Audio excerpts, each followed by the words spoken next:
Exhibitors versus distributors మధ్య percentage విషయంలో మొదలైన గొడవ టాలీవుడ్ మీద AP deputy CM Pawan Kalyan ఆగ్రహం వ్యక్తం చేసే వరకు వెళ్లింది. దీని వెనుక వైసీపీ హస్తం ఉందా? రెంటు పద్ధతిలో థియేటర్లు ఇవ్వమని, తమకు పర్సెంటేజ్ కావాలని ఎగ్జిబిటర్లు డిమాండ్ చేయటం మొదలుపెట్టారు. డిస్ట్రిబ్యూటర్లు అందుకు ఓకే అనలేదు. ఎగ్జిబిటర్స్ వర్సెస్ డిస్ట్రిబ్యూటర్స్ మధ్య మొదలైన గొడవ ఇప్పుడు టాలీవుడ్ పెద్దల మీద ఆంధ్రప్రదేశ్ ఉప ముఖ్యమంత్రి పవన్ కళ్యాణ్ ఆగ్రహం వ్యక్తం చేసే వరకు వెళ్లింది. దీని వెనుక వైసీపీ నాయకుడు ఉన్నారా అంటే అవును అని ఆఫ్ ది రికార్డు టాలీవుడ్ ఇండస్ట్రీలో వినబడుతోంది. వైసీపీ మొదలుపెట్టిన ఆటలో ఆ నలుగురు పావులుగా మారారా? కలిసి కూర్చొని డిస్కస్ చేస్తే తీరిపోయే సమస్యను ఇప్పుడు పీకల మీదకు తెచ్చుకున్నారా అంటే అవును అని కొందరు సన్నాయి నొక్కులు నొక్కుతున్నారు. థియేటర్స్ బంద్ వెనుక ద్వారంపుడి.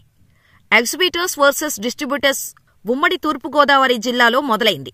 ఏప్రిల్ 3వ వారంలో అక్కడ ఎగ్జిబిటర్స్, డిస్ట్రిబ్యూటర్స్ మధ్య ఒక సమావేశం జరిగింది. అందులో సయోధ్య కుదరలేదు. దాంతో జూన్ 1 నుంచి థియేటర్స్ బంద్ చేస్తామని ఎగ్జిబిటర్స్ హెచ్చరికలు జారీ చేశారు.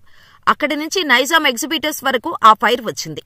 ఉమ్మడి తూర్పుగోదావరి జిల్లాలోని థియేటర్లలో మెజారిటీ వైసీపీ నాయకుడు ద్వారంపూడి చంద్రశేఖర్ రెడ్డి ఆధీనంలో ఉన్నాయని తెలుస్తోంది.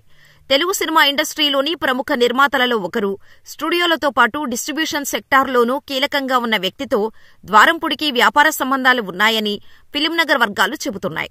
డిస్ట్రిబ్యూషన్ పరంగా పార్ట్నర్స్ అని టాక్. కూటమి ప్రభుత్వం తీసుకున్న ఒక నిర్ణయం వల్ల సదరు నిర్మాతకు కోట్ల రూపాయల ప్రభుత్వ భూమిని తమ ఆధీనంలో కోల్పోవాల్సి వచ్చింది. దాంతో ఆయనకు కూటమి ప్రభుత్వం మీద కోపం ఉందట. దాంతో మెల్లగా తూర్పుగోదావరి జిల్లాలో ఒక సమావేశం నిర్వహించి ఎగ్జిబిటర్స్ వర్సెస్ డిస్ట్రిబ్యూటర్స్ గొడవ క్రియేట్ చేసి ఆ తర్వాత టాలీవుడ్ ఇండస్ట్రీ అంతటికీ దాన్ని అప్లై చేసేలా చేశారని అనుమానాలు వ్యక్తమవుతున్నాయి. కూటమి ప్రభుత్వం ఏర్పడిన తర్వాత చిత్రసీమకు అనుకూలంగా ప్రభుత్వ పెద్దలు వ్యవహరిస్తూ వస్తున్నారు. జగన్మోహన్ రెడ్డితో అక్కినేని నాగార్జునకు వ్యాపార సంబంధాలు ఉన్నాయి. జగన్ జైలులో ఉన్నప్పుడు ఆయన కలిసిన వారిలో నాగార్జున ఒకరు. అయినా సరే కూటమి ప్రభుత్వం అక్కినేని నాగచైతన్య తండేల్ విడుదల సమయంలో టికెట్ రేట్స్ పెంచటానికి అనుమతిస్తూ జీవో జారీ చేసింది. తమకు మద్దతు ఇవ్వని వారికి సైతం మద్దతు తెలిపింది. ఎటువంటి కక్ష సాధింపు చర్యలకు దిగలేదు. కూటమి ప్రభుత్వం ఏర్పడిన తర్వాత తెలుగు చిత్రసీమకు ఎలాంటి ఇబ్బందులు ఎదురుకాలేదు. సినిమా ప్రముఖుల మీద జగన్మోహన్ రెడ్డి కక్ష సాధింపు చర్యలకు దిగారనే అభిప్రాయం ప్రజల్లోకి బలంగా వెళ్లింది. ఇప్పుడు అటువంటి పరిస్థితి రాలేదు. కూటమి ప్రభుత్వం, ఉప ముఖ్యమంత్రి పదవిలో ఉన్న పవన్ కళ్యాణ్ పట్ల ప్రజలలో వ్యతిరేకత వ్యక్తం కావాలంటే పరిశ్రమలో గొడవ ఏర్పడేలా చేయాలనేది వైసీపీ వ్యూహంగా తెలుస్తోంది. అందుకని కావాలనే పవన్ కళ్యాణ్ హరిహర వీరమల్లు విడుదలకు ముందు వివాదాన్ని పెంచి పెద్ద చేసిందని talk. Seize the ship dialogue గుర్తుందా? బియ్యం స్మగ్లింగ్ కేసులో ద్వారంపూడి చంద్రశేఖర్ రెడ్డి మీద పవన్ కళ్యాణ్ ఆగ్రహం వ్యక్తం చేయటంతో పాటు ఆరోపణలు చేశారు.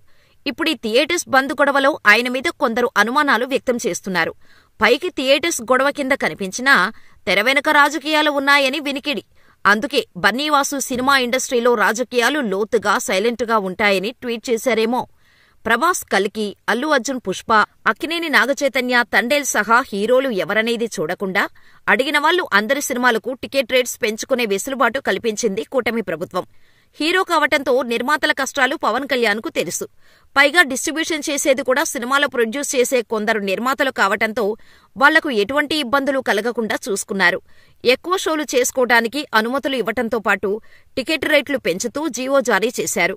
ఇప్పుడు పవన్ సినిమా వచ్చేసరికి వివాదాలు రేపడంతో ఆయనకు ఆగ్రహం వచ్చింది. దాంతో చిన్న గొడవ కాస్త చిలికి చిలికి తుఫానుగా మారింది. థియేటర్స్ నిర్వహణపై తనిఖీలు చేయాలని పవన్ ఆదేశించే వరకు వెళ్లింది. సింగిల్ స్క్రీన్స్ థియేటర్ల నిర్వహణ ఎలా ఉంటుందో అందరికీ తెలిసిందే. అధికారులు కనుక తనిఖీలు చేస్తే చాలా థియేటర్లు సమస్యలో పడతాయి. కూటమి ప్రభుత్వాన్ని ఇరుకున పెట్టాలని చేసిన ప్రయత్నం తిరిగి తిరిగి సూత్రధారుల మెడకు చుట్టుకుంది.